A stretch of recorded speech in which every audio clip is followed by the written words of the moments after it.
some act of reinstating the industry.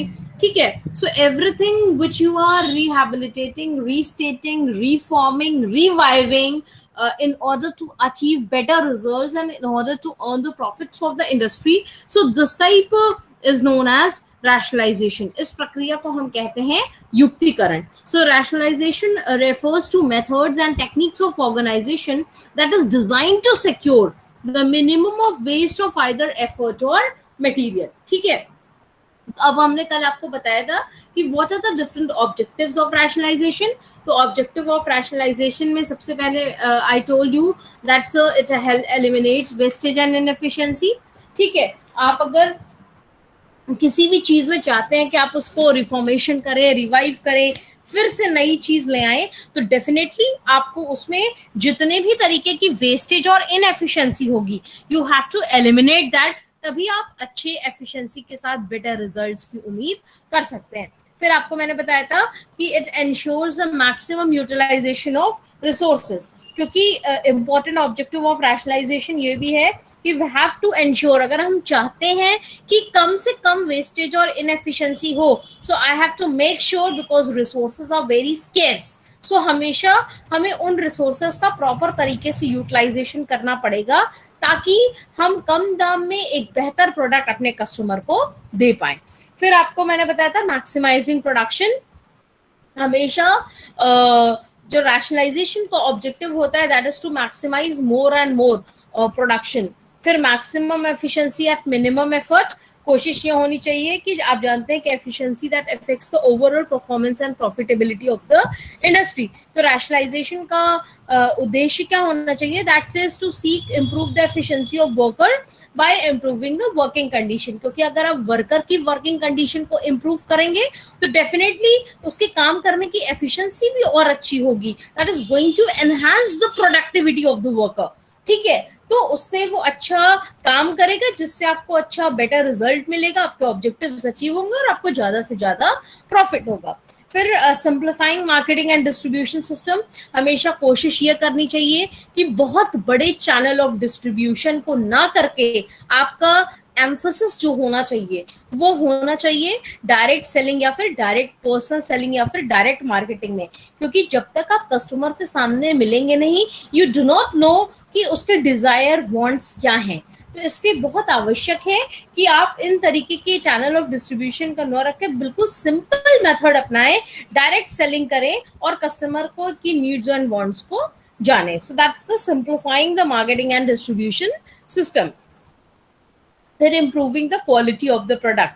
खाली rationalisation का उद्देश्य क्वांटम ऑफ प्रोडक्शन को ही इंक्रीज नहीं कर रहा है. That means not only to increase in the quantity, but जो क्वालिटी आप दे रहे हैं वो भी आपका इंक्रीज होना चाहिए. और वो टोटली डिपेंड होता है कि अगर आप रॉ मटेरियल अच्छा यूज करेंगे, स्टैंडर्डाइजेशन रखेंगे, स्पेसिफिकेशन रखेंगे, तो डेफिनेटली आपको एक अच्छा बेहतर क्वालिटेटिव प्रोडक्ट मिलेगा. फिर इंडस्ट्रियल स्टेबिलिटी स्टैब्लिश होगी, जो इंडस्ट्रियल रिलेशंस अच्छे होंगे आपके. वैरायटी ऑफ प्रोडक्ट्स में रेगुलेट ना हो करके स्टैंडर्डाइज प्रोडक्ट में रेगुलेट करिए. ठीक है, और ये देखिए कि कस्टमर किस तरीके के प्रोडक्ट को चाह रहा है, तो that should be of standard quality और उसी तरीके के प्रोडक्ट्स आपके लिए सही रहेंगे, ना कि वैरायटी ऑफ प्रोडक्ट. कोशिश ये करिए कि वो प्रोडक्ट रखिए जिसकी कस्टमर की डिमांड ज्यादा है, which the customer exactly wants. ठीक है, सो that's the regulating the variety of products. फिर लास्ट था increasing the standard of living.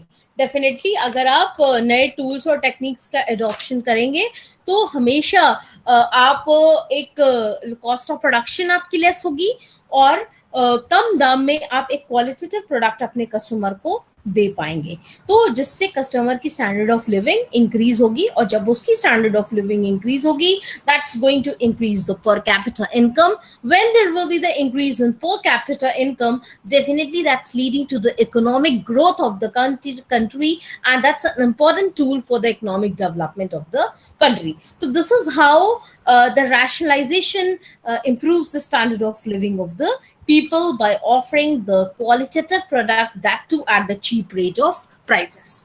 ठीक है, तो this are the objective of rationalisation. Somebody told me to repeat and summarise. तो मैंने कल यही पढ़ाया था कि ऑब्जेक्टिव या उद्देश्य युक्तिकरण के क्या होते हैं और युक्तिकरण या रैशनलाइजेशन होता क्या है. ठीक है, समझ में आया? What are the objectives? बाकी आप वीडियो भी मेरा देख लीजिएगा, उसमें मैंने बहुत अच्छे से आपको एक्सप्लेन किया है एक एक पॉइंट. ठीक है, now today we have to start with the principles of rationalization. युक्तिकरण के सिद्धांत कौन कौन से हैं?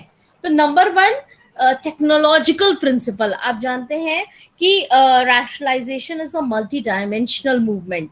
ठीक है, और ये सारी एक्टिविटी करी क्यों जा रही है, क्यों हर चीज का रिवाइव हो रहा है, क्यों हर चीज रिफॉर्म्ड हो रही है, क्यों हर चीज रीऑर्गेनाइज हो रही है? Just to increase the production, productivity, reduce cost, eliminate wastage and inefficiency, and to ensure the higher industrial stability and better standard of living of the society. जो just मैंने अभी आपको ऑब्जेक्टिव पढ़ाया है, वही रैशनलाइजेशन इसीलिए किया जा रहा है ताकि जो ऑब्जेक्टिव्स हैं उनको हम अचीव कर पाए. So in order to achieve these goals of rationalization, the several principles are followed. कुछ ऐसे सिद्धांत हैं जिनको फॉलो करके हम जो भी युक्तिकरण के उद्देश्य हैं उसको पालेंगे. ठीक है, so what are this different types of principle? Number 1, technological. Number 2, organisational. Number 3, financial. And number 4, social and human principles. तो नंबर 1, टेक्नोलॉजिकल प्रिंसिपल्स कौन कौन से होते हैं?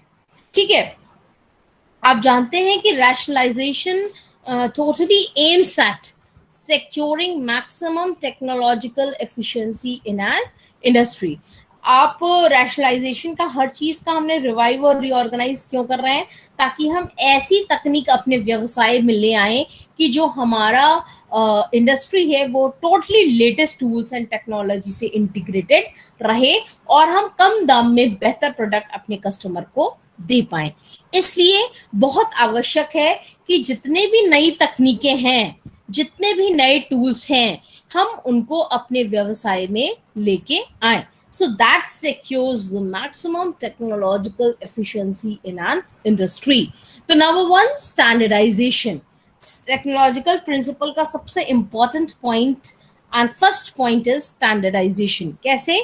आप जानते हैं कि the principle of specialisation is totally related to products and their varieties. ठीक है, रैशनलाइजेशन अगर किसी चीज में है तो बिजनेस जो है वो बहुत सारे प्रोडक्ट और वैरायटी में डील करता है. ठीक है, और अगर आपको लगता है कि बहुत ज्यादा अननेसेसरी प्रोडक्ट की वैरायटी है या रेगुलेशन ऑफ प्रोडक्शन है, तो स्टैंडर्डाइजेशन कर दीजिए. पूरे अपनी इंडस्ट्री का, अपने बिजनेस का स्टैंडर्डाइजेशन कर दीजिए. स्टैंडर्डाइजेशन मतलब क्या होता है? That's concern with fixing standard of size, process, quality, variety, everything that's produced in an industry, and eliminating the wastage of material, capital, effort, ताकि जो आपका कॉस्ट ऑफ प्रोडक्शन है वो बहुत हद तक रिमूव हो जाए और वेस्टफुल कंपटीशन, वेस्टफुल एक्सपेंडिचर भी आपके इंडस्ट्री से चला जाए. ठीक है, तो सबसे इंपॉर्टेंट टेक्नोलॉजिकल प्रिंसिपल है स्टैंडर्डाइजेशन. एक स्टैंडर्ड रखिए अपने बिजनेस का, एक स्टैंडर्ड रखिए अपनी इंडस्ट्री का, ताकि जो भी प्रोडक्ट, प्राइस, प्रोसेस है, that's always of the same standard. और आपको लगता है कि अगर कोई वैरायटी ऑफ प्रोडक्ट आप प्रोड्यूस कर रहे हैं जो कस्टमर डिमांड ही नहीं कर रही है, जिसका कोई अभी स्टैंडर्ड ही नहीं है, उसको एलिमिनेट कर दीजिए. उसको वेस्टेज और इनएफिशिएंसी एलिमिनेट कर दीजिए, उसको हटा दीजिए. तो अननेसेसरी जो उसके ऊपर एक्सपेंडिचर आ रहा है वो भी हट जाएगा और उन प्रोडक्ट की वैरायटीज में डील करिए जो actually customer needs, which actually customer wants, जो एक्चुअली कस्टमर के डिजायर को फुलफिल कर रही है. ऐसी कस्टमर के नीड्स के हिसाब से, वांट्स के हिसाब से प्रोडक्ट का स्टैंडर्ड फिक्स करिए. तो दैट इज द स्टैंडर्डाइजेशन. तो कहीं ना कहीं आपकी इंडस्ट्री वापस से रीऑर्गेनाइज और रिवाइव होगी यदि आपने स्टैंडर्डाइजेशन के सिद्धांत को अपनाया तो. Number 2, mechanisation. मैकेनाइजेशन मतलब क्या होता है? That's adoption of more and more machine in place of human labour. होता है ना, हम कहते हैं that this is business is totally mechanised, जहाँ पे मशीन्स का प्रयोग आप ज्यादा करते हैं, ना कि ह्यूमन लेबर का प्रयोग। ठीक है, सो ये क्या होता है, इससे कॉस्ट ऑफ प्रोडक्शन रिड्यूस होता है, स्टैंडर्डाइजेशन भी होता है, लेबर की एफिशिएंसी इंप्रूव होती है, क्वालिटी ऑफ प्रोडक्ट अच्छा रहता है, और अच्छा रिटर्न आपको आपके इन्वेस्टमेंट पे मिलता है, क्योंकि यहाँ कॉस्ट कम आती है और अच्छा क्वालिटेटिव प्रोडक्ट आप अपने कस्टमर को दे पाते हैं, जो कि ह्यूमन लेबर शायद कार्य करता तो वो नहीं दे पाता। तो इसलिए कोशिश होनी चाहिए कि मैकेनाइजेशन जैसी टेक्निक आपके बिजनेस या इंडस्ट्री में जरूर रहे। ये भी एक इंपॉर्टेंट प्रिंसिपल रैशनलाइजेशन का है। Number 3, that's intensification. What is intensification? Intensification refers to optimum use of available or existing machinery, equipments, and organizational capabilities, including labor. कोशिश करिए कि जो भी आपकी मशीन है, ठीक है, जो भी आपके पास इक्विपमेंट्स हैं, जो भी आपके पास कैपेबिलिटीज हैं, ठीक है, उनका प्रॉपर तरीके से यूटिलाइजेशन करिए। और ओल्ड मशीन भी अगर है तो आफ्टर रिपेयरिंग एंड इम्प्रूवमेंट अगर वो काम करने लायक है तो उसका भी यूज करिए, और अपने प्रोडक्टिविटी को, अपने लेबर प्रोडक्टिविटी को, अपने स्पीड को ज्यादा करिए और अपने लेबर प्रोडक्टिविटी को एनहांस करिए। तो ये है इंटेंसिफिकेशन। दैट मीन्स जो प्रॉपर मशीनरी इक्विपमेंट आपका है उसका प्रॉपर तरीके से यूटिलाइजेशन करना is the process of intensification. फिर स्पेशलाइजेशन। आपने स्पेशलाइजेशन, एफडब्ल्यू टेलर ने पहले ही बताया कि अगर आपको बिजनेस में एफिशिएंसी चाहिए, इंडस्ट्री में एफिशिएंसी चाहिए, प्रॉफिट चाहिए, तो हमेशा कार्य लेबर्स के बीच में स्पेशलाइजेशन और डिवीजन ऑफ लेबर के हिसाब से बांटें। अगर बंदा मार्केटिंग का है तो उसको यदि मार्केटिंग का कार्य देंगे तो definitely he is going to give his good efficiency because he specialised in that field. But if you are giving the work of finance to the people of marketing, definitely you cannot just have a good efficiency on that work because the person is not specialized in that field. He's specialized in some other field. So always try to give the work according to the specialization and division of labor so that you can just can good efficient work from the labor. तो specialisation जरूर होना चाहिए क्योंकि because it facilitates effective and proper use of available resources, reduction of cost, and that totally leads to the improvement in industrial efficiency. अगर specialisation में work रहेगा तो हमेशा आपका जो वर्क होगा वो भी बहुत एफिशिएंट होगा क्योंकि उसमें स्पेशलाइज्ड बंदा उस कार्य को कर रहा है, वो बना रहा है, वो देख रहा है, तो हमेशा वर्क भी एफिशिएंट होगा। यदि आपने अनस्पेशलाइज्ड व्यक्ति को वर्क दे दिया तो वर्क तो बेकार होना ही है। ठीक है, तो हमेशा कोशिश करिए स्पेशलाइजेशन जैसा सिद्धांत भी, रैशनलाइजेशन जब आप कर रहे हैं तो वो आपकी इंडस्ट्री में जरूर इस सिद्धांत को भी आप फॉलो करिए, इस प्रिंसिपल को भी आप फॉलो करिए। फिर है सिंप्लीफिकेशन। तो प्रिंसिपल ऑफ सिंप्लीफिकेशन मतलब कि प्रोडक्ट ऑफ स्टैंडर्डाइजेशन और स्पेशलाइजेशन से रिलेटेड है। दैट मीन्स जितने सिंपल मेथड को बनाइए उतना आसान है ताकि एक लेमैन भी आपकी सारी रूल, रेगुलेशन, पॉलिसी, मशीनरी सब समझ पाए। जितना ज्यादा चीजों को कॉम्प्लेक्स रखेंगे उतनी ज्यादा दिक्कत आएगी। तो ऐसे टेक्निक्स को लगाइए जो बहुत सिंपल है, जिनसे कॉस्ट लोअर हो रही है, जो आसानी से आपका लेबर यूज कर पाए। ऐसा नहीं कि बहुत टफ आपने लगा दिया मशीन, बहुत टफ चीजें कर दी हैं। तो इस तरह की कॉम्प्लेक्सिटीज नहीं होनी चाहिए बिजनेस में, हमेशा वो उसी को सही करता रह जाएगा। तो हमेशा जो हर चीज होनी चाहिए बहुत सिंपल होनी चाहिए, इजी होनी चाहिए, ताकि एक आम आदमी भी उस चीज को समझ पाए, एक लेमैन भी उस चीज को समझ पाए। फिर modernisation. Modernization refers to process of change or replacement of old and obsolete plant machinery and equipments by modern plant machinery and equipment. Modernization यदि आप चाहते हैं कि आपका इंडस्ट्री, आपका बिजनेस रिवाइव हो, इनोवेटिव लगे, रीऑर्गेनाइज लगे, तो जितनी पुरानी प्लांट एंड मशीनरी है उसको नए प्लांट एंड मशीनरी के साथ एक्सचेंज कर दीजिए, नया ले आइए। ऑब्सोल्यूट जो पुराना हो चुका है उसको एलिमिनेट कर दीजिए और अपने बिजनेस को मॉडर्नाइज कर दीजिए। ठीक है, तभी वो बहुत इनोवेटिव लगेगा। तो modernisation is also one of the very very important principle of rationalisation. फिर साइंटिफिक मैनेजमेंट होना चाहिए, दैट मीन्स फंक्शनलाइजेशन। सब चीज फंक्शन के हिसाब से बांटनी चाहिए, जो जिस फील्ड में कार्यरत है उसको उसी के हिसाब का कार्य देना चाहिए। दैट्स अ साइंटिफिक मैनेजमेंट, ताकि पूरी तरीके से maximum utilisation of man, money, machine और मटेरियल हो पाए। ये कब हो पाएगा? जब आप फंक्शन के आधार पर, कार्य के आधार पर, स्पेशलाइजेशन के आधार पर लोगों के कार्य को बांटेंगे। When you are dividing the work according to the division of labor, specialization and the function of the people, definitely you are going to get a good efficiency from the work, and you are making the maximum utilization of the man, money, material and machine. So this is the scientific management, which is an important principle that has to be followed in the rationalization. ठीक है, फिर आपका है industrial research. Industrial research is a very very important element of rationalisation, ताकि अगर आपको research and development हमेशा करना पड़ेगा और देखना पड़ेगा क्या प्रोसेस हो रहा है, क्या चीज नई आई, क्या और नई चीजें आई है, कंपटीटर आपका क्या यूज कर रहा है, इन्वेस्टिगेशन करना है, कस्टमर को क्या चाहिए, क्या कस्टमर आपके प्रोडक्ट को सेटिस्फाई हो रहा है या कुछ उसको और अलग चाहिए। तो हमेशा जब तक आप शोध नहीं करेंगे, जब तक आप रिसर्च नहीं करेंगे, जब तक आप इन्वेस्टिगेट नहीं करेंगे मार्केट, आपको लोगों के बारे में या पब्लिक के बारे में नहीं पता चल पाएगा क्या उनको एग्जैक्टली चाहिए। तो industrial research is very very important principle and a vital element of rationalisation. और लास्ट आपका है टेक्नोलॉजिकल प्रिंसिपल के अंतर्गत ऑटोमेशन। ऑटोमेशन क्या होता है? एक तरह का मैकेनाइजेशन का ये भी फॉर्म होता है।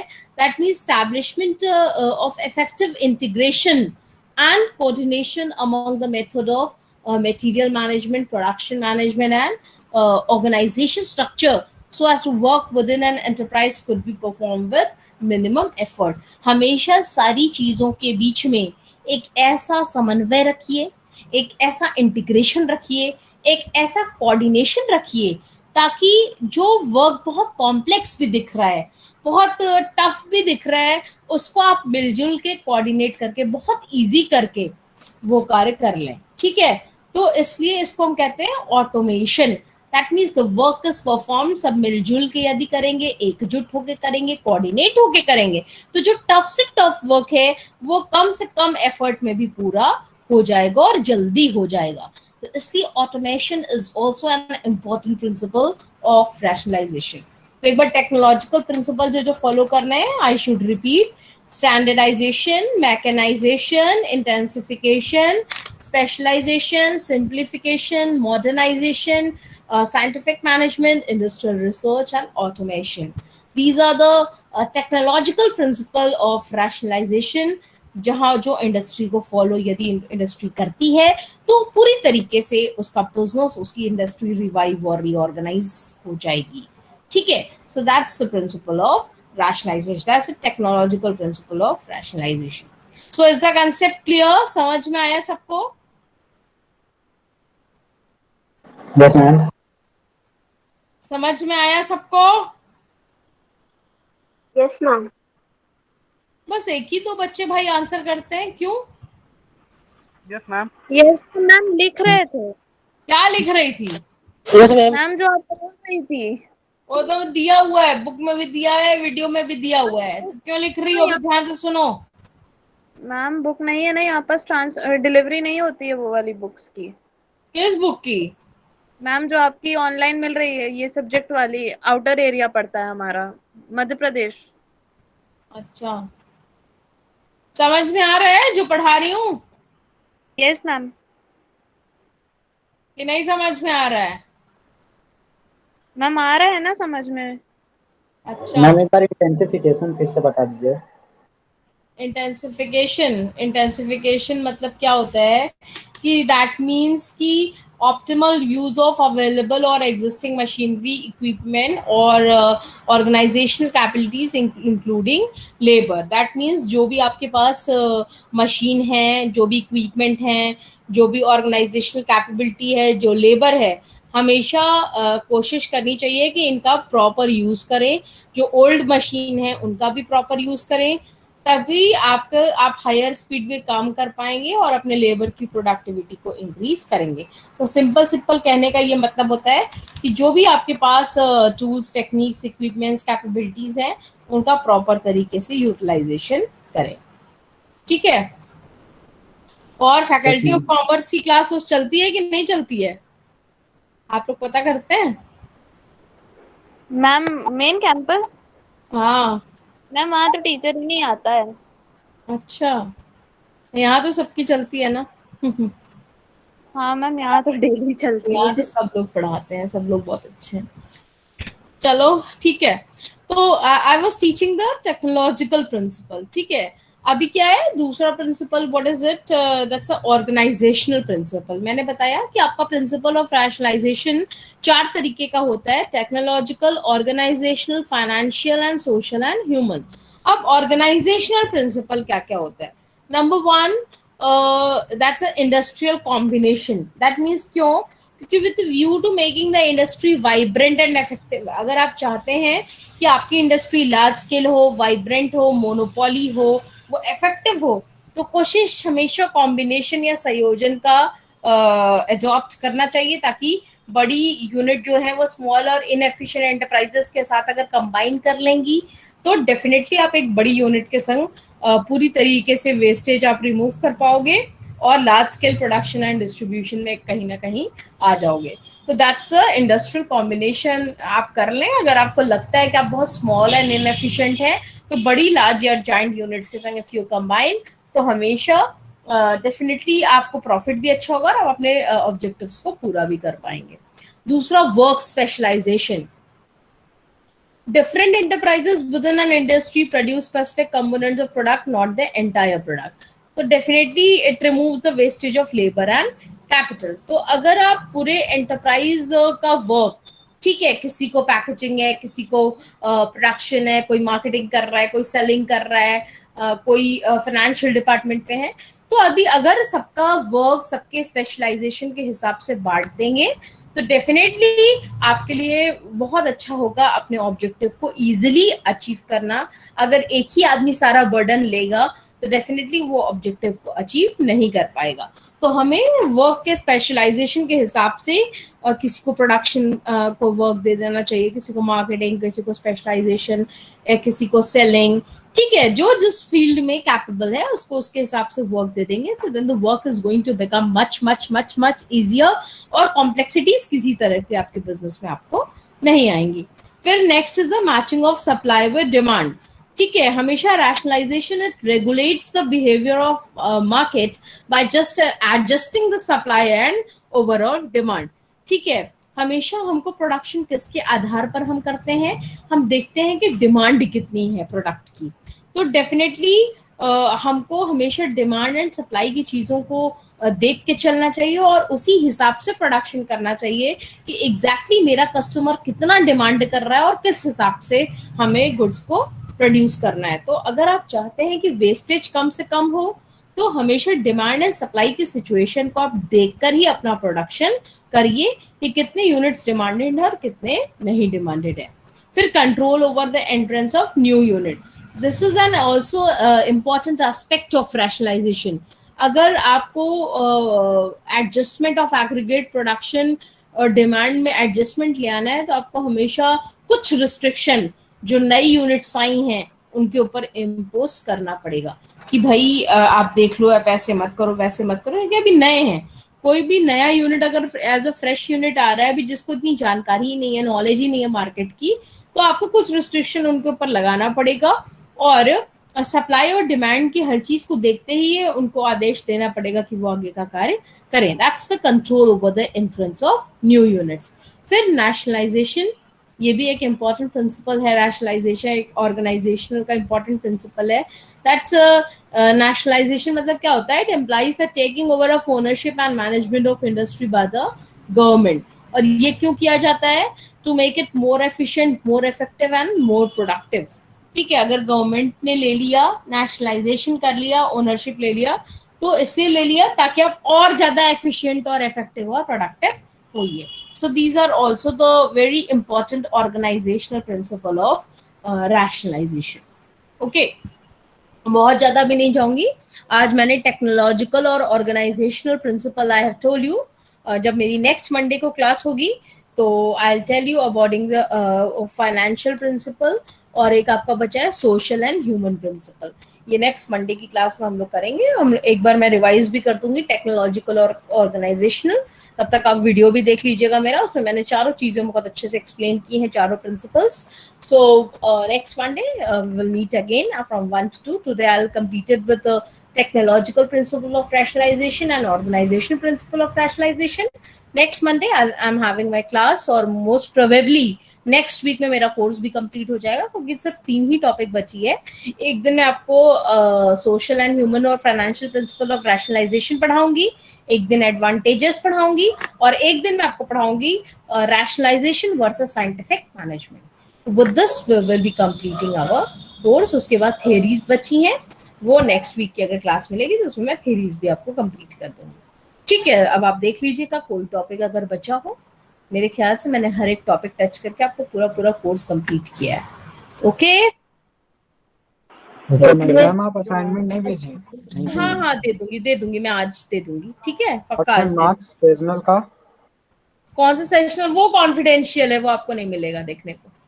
ठीक है, वो कॉन्फिडेंशियल रहता है। सेशनल मार्क्स के लिए वी आर नॉट अलाउड आपको दिखाना। मैम तो अपलोड कौन होगा दिखाया है? ना, हमें दिख रहा कुछ सब्जेक्ट्स का तो शो हो ही रहा है। किसका शो हो रहा है? मैम एक इंग्लिश का और एक किसका मैम, बिजनेस एनवायरनमेंट का। बिजनेस एनवायरनमेंट का है मैम। अच्छा, पता नहीं, मैं मेरे को अभी तो कोई मेल नहीं आया है। जिसको मेल आएगा वही अलाउ करेगा, उसी को शो करना अलाउ है। मैं देख लेती हूँ, अगर भी अच्छे से कोई मेल आया होगा तो मैं ओपन कर दूंगी। ठीक है, अलाउ करना वो डिपेंड करता है, टीचर को मेल जाता है। तो अगर होगा, आया होगा मेरे पास तो मैं कर दूंगी, आप देख लीजिएगा। ठीक है, okay thank you Monday from 1 PM। Okay, thank you thank you ma'am. Ma'am.